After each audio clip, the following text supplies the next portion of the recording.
Good evening class. आज हम करने जा रहे हैं, हमने रे डायग्राम्स कर लिए थे, अब हम करने जा रहे हैं फॉर्मूला। कुछ फॉर्मूले हैं जिससे कि हम क्या निकाल सकते हैं, रिलेशन है हमारे पास जो न्यूमेरिकली आप यूज़ करेंगे। तो इसमें सबसे पहला अपने पास मिरर फॉर्मूला। तो मिरर फॉर्मूला क्या होता है, 1/u + 1/v = 1/f। u क्या है, यहाँ पर हमारे पास डिस्टेंस ऑफ ऑब्जेक्ट है, ठीक है।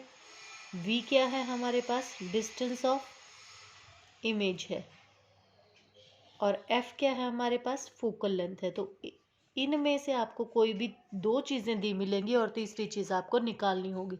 और साथ में आपको क्या करना होगा, साइन कन्वेंशन लगानी होगी यहाँ पर। जो साइन कन्वेंशन मैंने पहले लगाई थी और मैंने आपको बताया था कि हमारे पास आपको क्या करना पड़ेगा, न्यूमेरिकली ये चीज़ें यूज़ होंगी।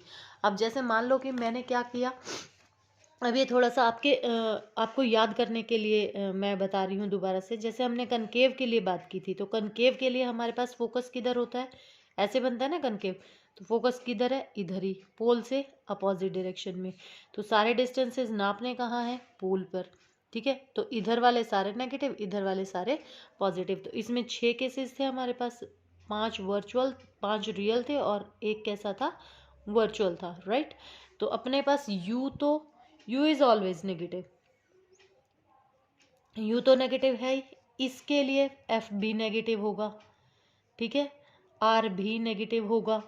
और v हमारे पास अगर तो रियल है तो नेगेटिव होगा, और वर्चुअल अगर होगा तो v की वैल्यू हमारे पास क्या होगी, पॉजिटिव होगी।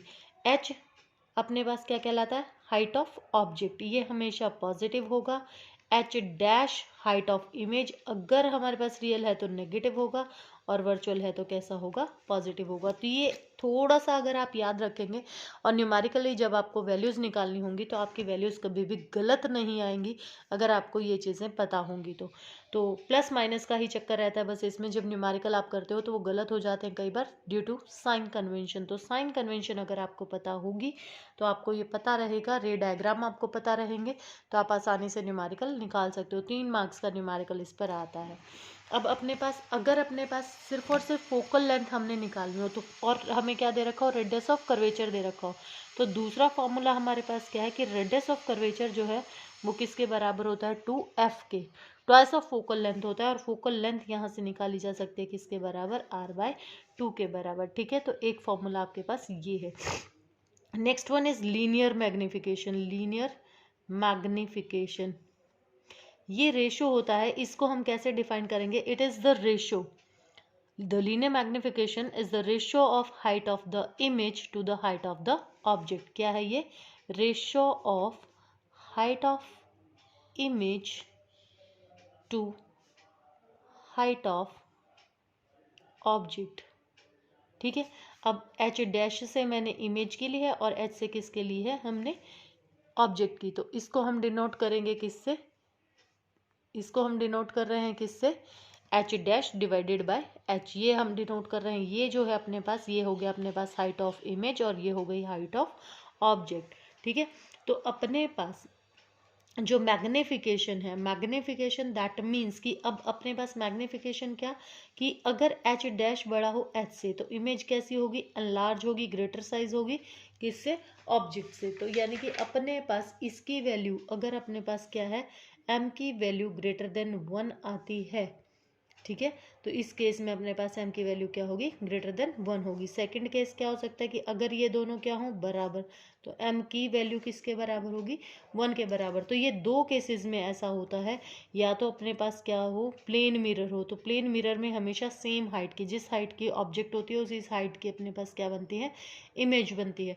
और दूसरा अपने पास कनकेव में जब सेंटर ऑफ कर्वेचर पर ही आपकी ऑब्जेक्ट होती है और उसके नीचे ही इमेज बनती है, तो ये भी आपकी क्या बनती है, सेम साइज की बनती है, ठीक है।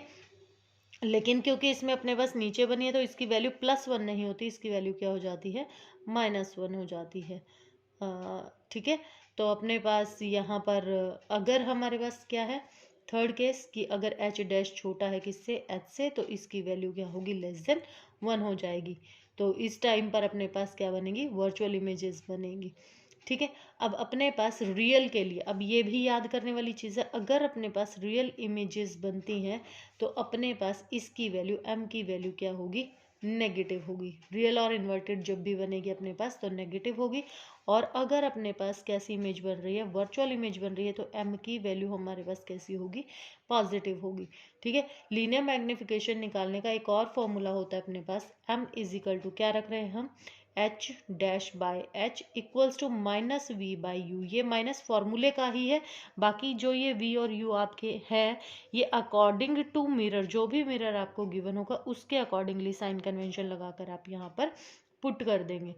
ठीक है, तो उसके अकॉर्डिंगली आपके पास इसकी क्या आ जाएंगी, वैल्यू आ जाएंगी। जैसे मान लो कि मैं कहूँ कि मेरे पास कनकेव मिरर है, ठीक है, और मेरे पास v की जो वैल्यू है वो 15 सेंटीमीटर है और u की वैल्यू जो है मेरे पास वो है 10 सेंटीमीटर। अब अपने पास यहाँ से जो वैल्यूज़ हैं ये u तो हमेशा नेगेटिव होता ही है। अब अगर मैं यहाँ कह दूँगी मेरे पास कैसी इमेज बनी है, रियल इमेज बनी है, ठीक है, रियल इमेज बनी है, तो दैट मीन्स अपने पास ये तो था ही, अपने पास रियल इमेज बनेगी तो कहाँ बनेगी, कनकेव में, इधर। तो -15 डिवाइडेड बाय -10, यू हमेशा नेगेटिव होता ही, तो ये कट गया अपने पास। तो यानी कि मैग्निफिकेशन यहाँ कितनी आ गई, 1.5 सेंटीमीटर नहीं आएगी, सेंटीमीटर से सेंटीमीटर कट जाएगा। दैट मीन्स मैग्निफिकेशन का कोई भी यूनिट नहीं होता है। ठीक है, तो ये -1.5 वैल्यू आ जाएगी। समझ रहे हो ये बात। और अगर मैं कह देती कि ये अपने पास कौन सा कॉन्वेक्स है, तो कॉन्वेक्स में ये माइनस होता, ये प्लस हो जाता, तो माइनस माइनस ये कट जाता, तो ये वैल्यू किसकी आ जाती, प्लस की आ जाती। तो ये बातें आपको ध्यान रखनी पड़ेंगी कि हमारे पास हम किस तरीके से इसको यूज़ करेंगे। अब हमारे पास मिरर का जो है वो लास्ट टॉपिक है आपका, और इस लास्ट टॉपिक में यूजेज हैं। ठीक है, अब यहाँ पर अपने पास क्या है, यूजेज है, uses of spherical mirror. Uses of spherical mirror. अब कहाँ कहाँ हम इनको यूज करते हैं, तो सबसे पहले हम बात कर रहे हैं किसकी, कॉनकेव की। तो कॉनकेव में अपने पास कैसी इमेजेस बन रही थी, रियल इमेजेस बन रही थी। अब ये और क्या करता है अपने पास कि अपने पास अगर पैरेलल बीम्स आ रही हो तो ये हमेशा क्या करता है, फोकस पर उसको कन्वर्ज कर देता है। तो स्ट्रॉन्ग बीम ऑफ लाइट के लिए हम इसका यूज़ कर सकते हैं। तो यानी कि हेडलाइट्स के लिए ये यूज़ हो सकती है, हेड मिरर्स जो डॉक्टर्स यूज़ करते हैं उसके लिए वो यूज़ कर सकते हैं कि फोकस हो जहाँ पे नोज आइज और इस तरीके का जो भी एग्जामिनेशन उन्होंने करना होता है। सर्च लाइट में यूज़ कर सकते हैं, मोटर व्हीकल्स की जो लाइट होती हैं उनसे पावरफुल बीम निकले उसके लिए, जैसे यहाँ पर लगा होता है वो बल्ब, तो यहाँ वो ऐसे पीछे आग सी होती है प्लेट आपकी सिल्वर से कलर की, तो लाइट गिरती है और पैरेलल बीम्स जाती हैं, दूर तक दिखाई देता है। तो और क्या कर सकते हैं, क्योंकि अपने पास बहुत क्लोज रखते हैं, शेविंग मिरर है, मेकअप मिरर है, ये सारे के सारे इरेक्ट और मैग्नीफाइड फेस दिखाते हैं, तो इनके लिए भी कनकेव यूज़ किया जाता है। डेंटिस्ट जो यूज़ करते हैं वो भी लार्ज इमेजेस के लिए किसका यूज़ करते हैं, कनकेव का। अब यहाँ कॉन्वेक्स क्यों नहीं यूज़ किया गया, क्योंकि कॉन्वेक्स में अपने पास इमेज तो बनती है, रियल इमेज बनती है अपने पास, लेकिन उसमें हमेशा ऑब्जेक्ट से छोटी बनती है। लेकिन हमें इसके लिए कैसा चाहिए कि दांत उखाड़ने डॉक्टर ने, तो उसके लिए कैसी चाहिए, बड़ी चाहिए। इसके लिए हम कौन सा यूज़ करते हैं, कॉनकेव मिरर यूज़ करते हैं। लार्ज कंसंट्रेशन जो आपके जो सोलर हीटर हैं, सोलर फर्नेसेस जो बनाई जाती हैं उनमें भी कॉनकेव का यूज़ किया जाता है, ताकि लाइट उस पर गिरे और वो एक जगह पर कंसंट्रेट होकर ज़्यादा हीट प्रोड्यूस कर पाए। जो लार्ज कॉनकेव मिरर्स हैं वो रिफ्लेक्टिंग टाइप टेलीस्कोप्स में भी क्या किए जाते हैं, यूज़ किए जाते हैं। इसी तरीके से सेकंड आपका जो है वो है कॉन्वेक्स। और कॉन्वेक्स जो है आपका वो एज अ रिफ्लेक्टर, जो स्ट्रीट लाइट्स हैं आपकी, क्योंकि वो क्या करता है, लाइट को डाइवर्स कर देता है, लार्ज एरिया तक फैलाता है, उसके लिए यूज़ कर सकते हैं। आपके जो रियर व्यू होता है, रियर व्यू मतलब जो जैसे स्कूटी है, स्कूटी के साइड में जो मिरर्स होते हैं पीछे देखने के लिए, जो रियर व्यू मिरर्स होते हैं उनके लिए हमेशा कॉन्वेक्स यूज़ किया जाता है, क्योंकि जैसे पीछे से अगर आपके ट्रक कार बसेस वगैरह आ रही हो तो उसका छोटा साइज करके वो आपको दिखा देता है। तो इसके लिए आपके कौन से यूज़ किए जाते हैं, कॉन्वेक्स मिरर यूज़ किए जाते हैं। तो आपके क्वेश्चन इस तरीके से भी फ्रेम हो सकता है कि why convex mirror is used for the rear view, क्योंकि अपने पास कॉनकेव भी दिखाता है इमेजेस, तो रियल इमेज उसमें भी एक कैसा है कि और फोकस के बीच में अगर इमेज रखी हो, क्योंकि वो एनलार्ज करेगा और एनलार्ज करेगा तो पीछे के एरिया को वो कवर अप कर देगी, जो व्हीकल होगा वो बाकी की चीज़ें दिखाई नहीं देंगी।